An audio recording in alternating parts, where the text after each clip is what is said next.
Okay, maybe we should just start then. Whoever joins, we just pick up from where we are. All right. Hello, everyone, and welcome to the final episode of TensorGeo webinar series. This part focuses on full-wave location technology. If you have any questions you'd like to ask Dr. Obitrus, who will be presenting, please send them to everyone's chat at any time during the presentation. And over to you, Roy. Okay, good afternoon, everyone. Welcome to the third and final part of this three-part webinar series by TensorGeo. In this part, I'll be talking about full-wave location technology. Let me just share my screen. Are we all good? Can we see it? Yeah. Yes, okay. So please find our contact details for a follow-up chat. And as usual, I'll just give a brief intro. So TensorGeo is a microseismic technology company, and we are pioneering the offshore development of both low-frequency seismic and full-wave location in the North Sea. Yes, back on track. So I'll be talking about the basics of full-wave location technology, its methods and application with case studies. So what is full-wave location technology? So full-wave location method is based on the estimation of seismic moment tensor. Now, a seismic moment tensor is a mathematical representation of the moments generated by a seismic event. Now, a moment tensor, a moment, is an expression involving the product of a distance and another physical quantity. And this is defined so to account for how the physical quantity is located or arranged. So this means that the moment is defined with respect to a fixed reference point. Roy, if I may just intervene for a second, could you share the screen?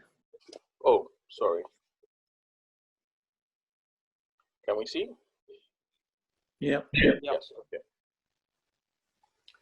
So, so it's good to know that the moment tensor is a basic quantity that is evaluated for earthquakes on all scales, from acoustic emissions to large devastating earthquakes. So to help me explain this, let's go back to Newton's third law. So Newton's third law states that all forces between two objects exist in equal magnitudes and opposite directions. So simply put, every action has an equal and opposite reaction. So the moment tensor describes equivalent body forces acting at a seismic point source. And in this case, this diagram that we're looking at here, the point at which the boy takes the action to leap off the boat, causing an opposite reaction on the boat. Now we can see the moment tensor where the principal axes are here, the Cartesian coordinate axis.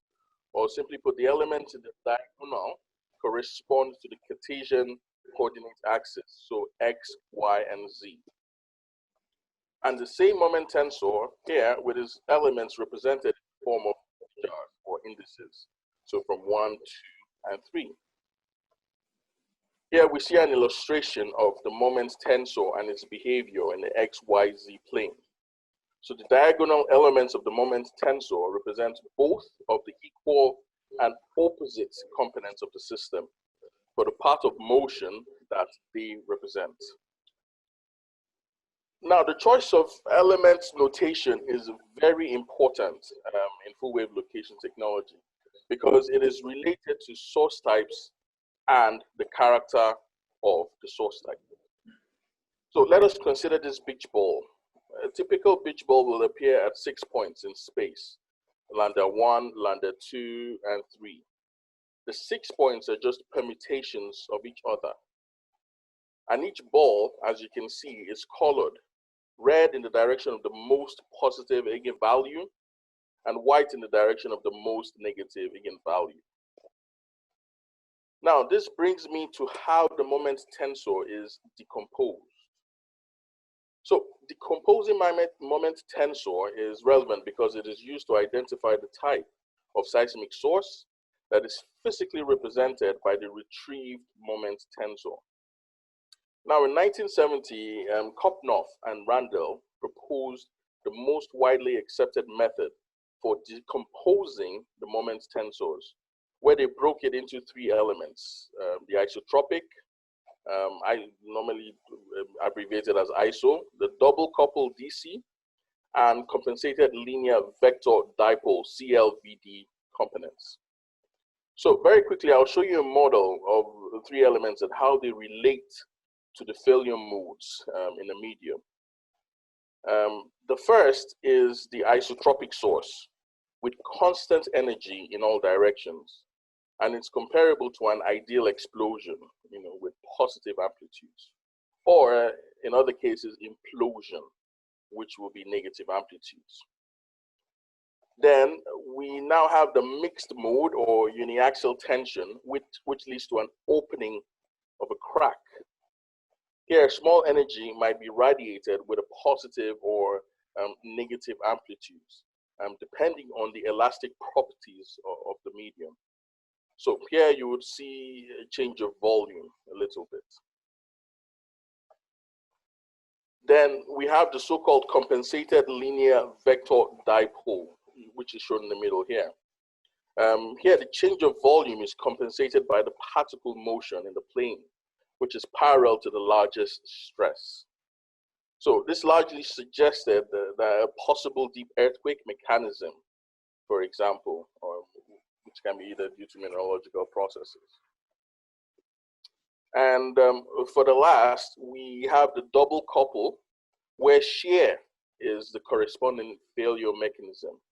So mode 2 and mode 3 can be distinguished considering the direction of the crack growth, which is relative to the particle motion.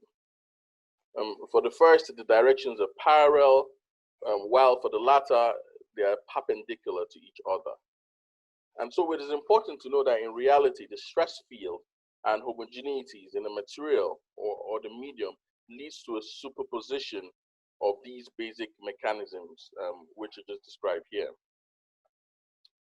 The geological environment is always in constant stress strain state, and this is due to compression, tension, bending, and then shear forces. Now, in the volume of the geological environment, there are zones with pre-critical stress or previously destroyed and not healed processes. An illustration is seen here in the global strain rate model, which describes the kinematics of the plates and the deformation zones between the plates for all of the Earth's surface. Now, an external impact to the geological environment, such as a natural or periodic solid state tides, or an anthropogenic source, such as the development of hydrocarbon fields, the injection of CO2 or steam into a reservoir, it can lead to changes in the reservoir, and such changes in pore pressure, for example. Now, these changes can have an effect on the subsurface media environment and will be accompanied by the release of microseismic energy in the form of microseismic oscillations, or what we know as pulses, which can extend up to the surface. The seismic radiation can serve as a geophysical basis for monitoring seismic activity or passive active seismicity in the environment. Now, TensorGeo's full wave location technology aims to locate microseismic events and uses the full waveform signal data that is registered on the three components. So we're talking of X, Y, and Z.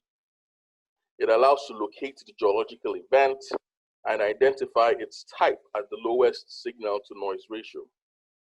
Now, to record these microseismic events offshore, we use a fleet of ocean-borne seismometers that have been produced by top European OBS manufacturer, Kuhn, in Germany. The OBS's full titanium cylindrical pressure tubes are able to operate at depths of up to 6,000 meters. And they include a reliable leveling gimbal that operates at a 45 degrees range and delivers excellent results. The seismometers also uses a frequency range of between 0.008 hertz to 200 hertz. Now, to record these seismic events onshore, the broadband seismometers and data logger are used alone. So now it's important to know that by locating events and detecting the deformation type, we can generally solve a wide range of geological and technological problems for the energy and oil and gas industry. So very briefly, I'll talk about the workflow and the methods of full wave location technology. Now, the method is based on the estimation of seismic tensor components, which maximize the likelihood function. So we start off with a field survey, understanding of the area, which the sensitive three-component broadband seismometers are deployed across a gridded field area to record this seismic oscillations. Now, I would like you to refer to the part 2 of the webinar to see how the technology was deployed offshore, if you haven't. The recorded webinar can be found on our website at TensorGeo. Now, our technology hardware is placed evenly over the survey area with a radius corresponding to the depth of the object that is under study. Note that when the area of investigation is too large, the field will be divided into local monitoring blocks with overlap between them. And the duration of the observation at one local monitoring unit is for a minimum about 14 to 21 days. The sensors, once deployed, will be calibrated to ensure accurate event logging and location system. And the three-component wave or full wave response is registered in field and filtered for techno noise, while saving background noise during a subsurface field activity, such as a hydraulic fracturing or CO2 injection. Now, while this is happening, a 3D viscoelastic model, which is based on P and S wave velocities, is created using information from structural maps and vertical seismic profile data within the study area, which we would receive from the client. In this model, we will simulate the wave process from an impulse on the model and record the simulated responses. Now, following this, the filtered data acquired in the field is matched to the simulated responses from the numerical model by a maximum likelihood method. The maximum likelihood method allows us to best localize the events with a low signal to noise ratio. The simulated responses are then matched against the calibrated location system. Calibration is performed just through a high energy event.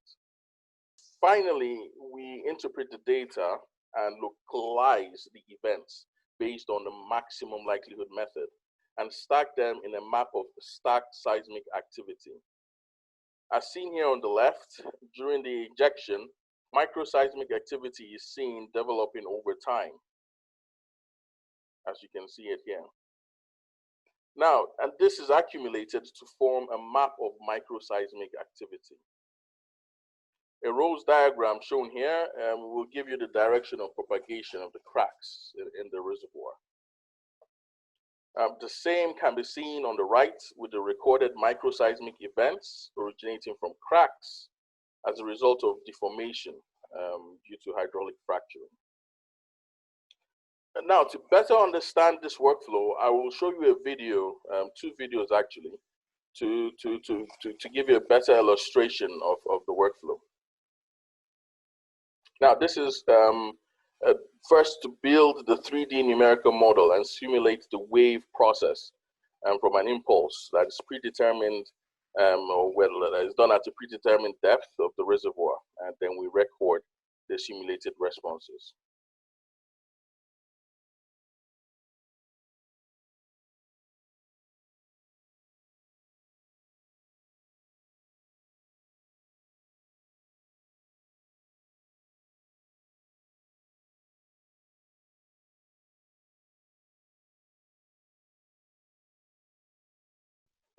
That's the first one, and the second one will show you basically the workflow that is conducted.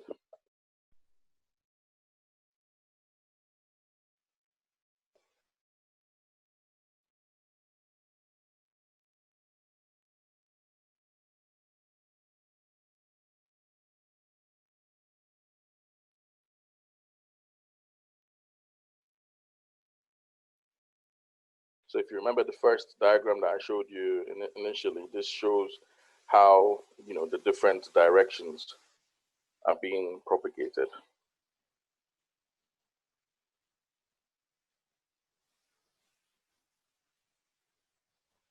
And signals are being recorded, the X, Y, Z, across multiple sensors.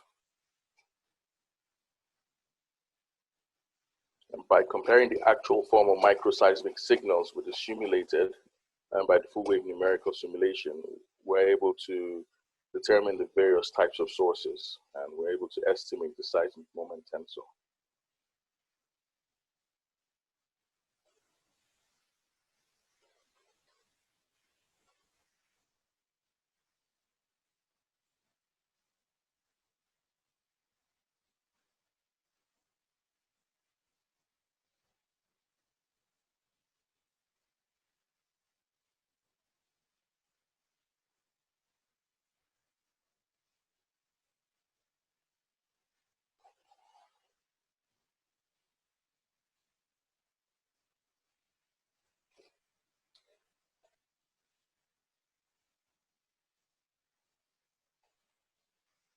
So this is where they're matched based on acquired real data versus the simulated data.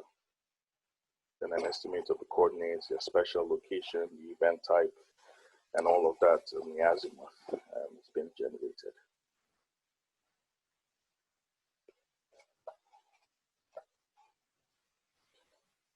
So the locations of this micro tremors inside the reservoir will provide insight into the behavior of the reservoir over a period of time, and will also provide the necessary information for the interpretation of reservoir activity.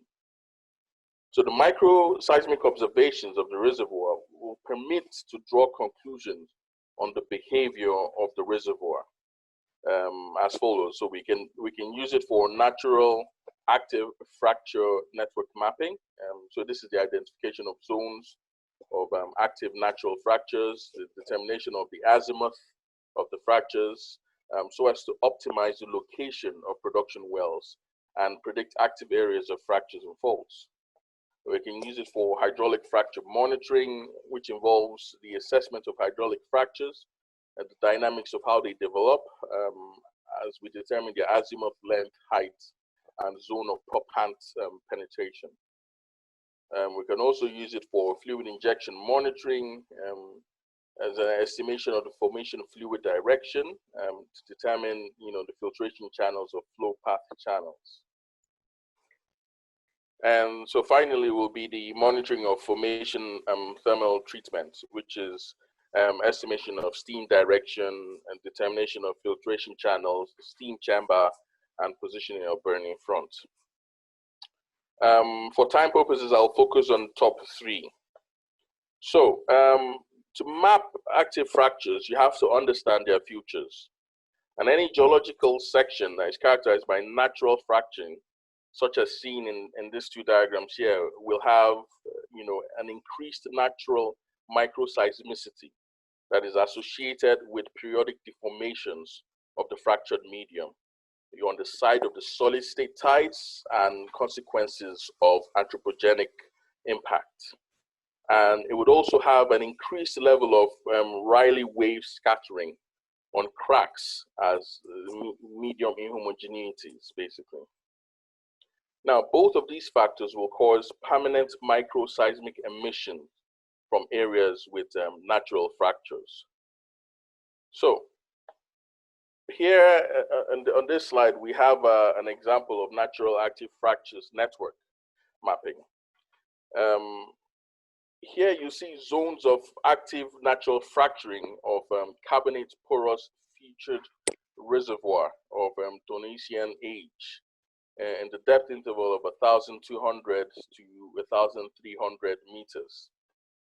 Now, in the process of developing hydrocarbon deposits in fractured reservoirs, in order to optimize the drill location of production wells, knowledge is needed on the distribution of active natural fracturing zones and the azimuth of fractures in the formation.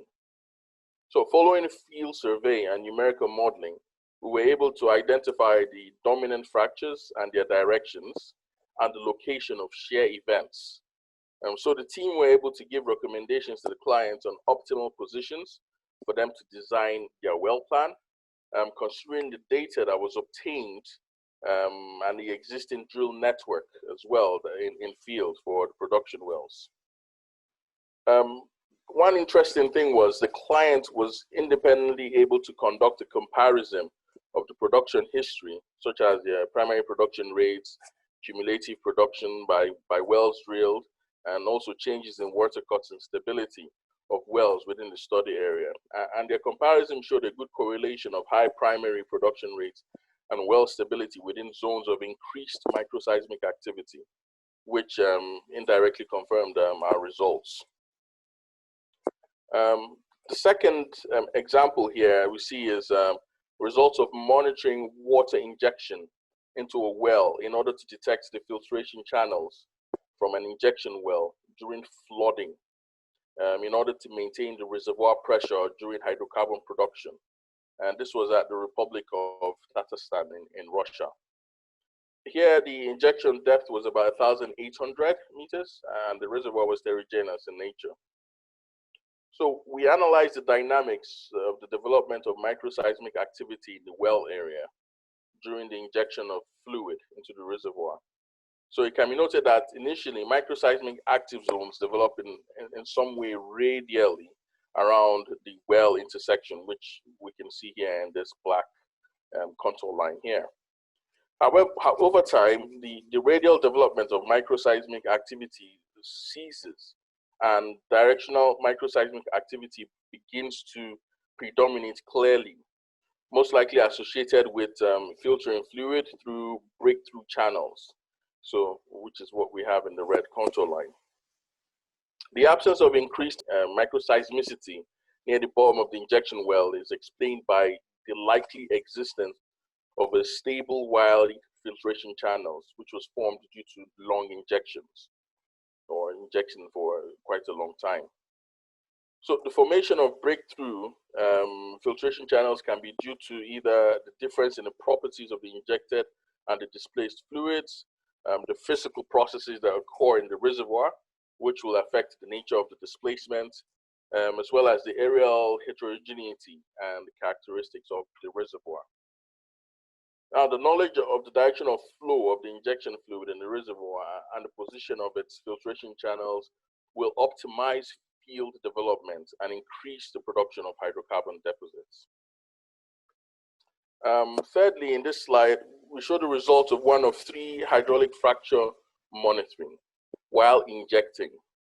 And an assessment of the monitoring result was done based on hydrodynamic flow and the use of chemical indicators, fluorescein and eosine. So the study was performed in the Volga-Ural province of Russia, and the injection well selected was based on geological environment and the proximity of production wells around. The injection was carried out in the heterogeneous strata, which is of Devonian age, and it was done at depths of 1,700 to 1,800 meters. Now, before and after hydraulic fracturing, 2 types of indicators were injected into the injection wells, and this was to eliminate the possibility of error with sampling in the surrounding wells for 2 weeks. So in the before here, 5 kilograms of fluorescein indicator were injected into the well, seen here 11951. And for 2 weeks, samples of the indicator were collected from a number of wells in the southwest direction from the well. So this area is with the green arrow.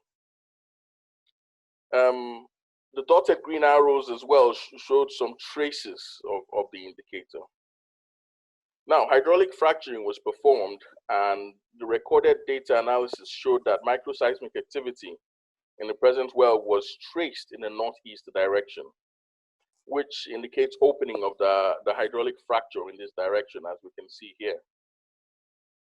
An analysis of the hydrodynamic studies of this same well, after hydraulic fracturing, revealed a crack created by hydraulic fracturing with an estimated half length of 871 meters. The injectivity of the well after hydraulic fracturing increased 2.5 times compared with the injectivity before hydraulic fracturing.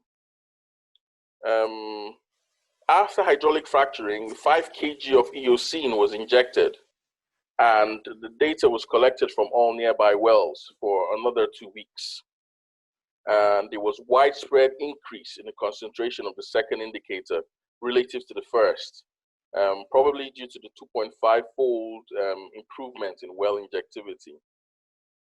Also, for the first time, an Eocene indicator was revealed in significant concentrations in these wells in the northeast region here. And of course, in low concentration in some of the other wells, which down here. The trace direction coincided with the traceable microseismic activity during hydraulic fracturing, as seen here. And this is a time-lapse monitoring data, which sort of confirmed, by the detection of the traces in these wells, confirmed the microseismic activity. So this was a good way to confirm that microseismicity had a very good effect on the flow direction of the fluids. So one area where this technology is relevant and applicable in the energy industry today is in the monitoring of CO2 injection and storage. And this will be in order to contribute to the UK's net zero target by 2050. Now, there are examples of the use of passive seismic techniques to monitor CO2 injection, as injected CO2 alters the pore pressure and the stress fields. And this can be seen in Weyburn, the Weyburn CO2 injection project in Canada. Now, measurement, monitoring, and verification technologies are employed to satisfy storage directives and ensure the safe geological storage of CO2. And that is where technologies such as full wave location can be used to monitor the microseismic activity related to injection and the movement and evolution of stored CO2 in a reservoir. We believe that our technology can fulfill this in a safe, cost-effective, and environmentally friendly way compared to other monitoring techniques. Ultimately, the advantages of the full wave location technology include: one, it is operationally efficient and cost-effective. So the survey for passive seismic acquisition doesn't require a specialist vessel. An acquisition is performed from the seabed, which is significantly cheaper in total cost compared to active repeat seismic acquisition. Two, it is environmentally safe to deploy and recover our technology with a zero footprint. Thirdly, we employ the best noise immunity technique of locating microseismic events, which is the maximum likelihood method. And we also perform a full wave numerical simulation to get the full signal shape and an inversion of the seismic moment tensor to detect the orientation of each event. And finally, the results of deploying our technology will be a full understanding of the performance of your field, as you would receive the coordinates and the type of seismic events. You would also receive their moment tensor and the good signal to noise ratio to estimate the reliability of the event and the dynamics of the events in order to ensure safe and effective delivery and operations of wells and field. Okay. Are there any questions? Because if there are none, there are a few questions that have been asked before this event, and I'll just go through them. So the first one I have here was, what is the horizontal and vertical resolution accuracy in determining the position of the event? And so this was a very good question that was asked. So the horizontal and vertical resolution accuracy in determining the position of the event is 100th or 1/100 of the depth that you are targeting. So if,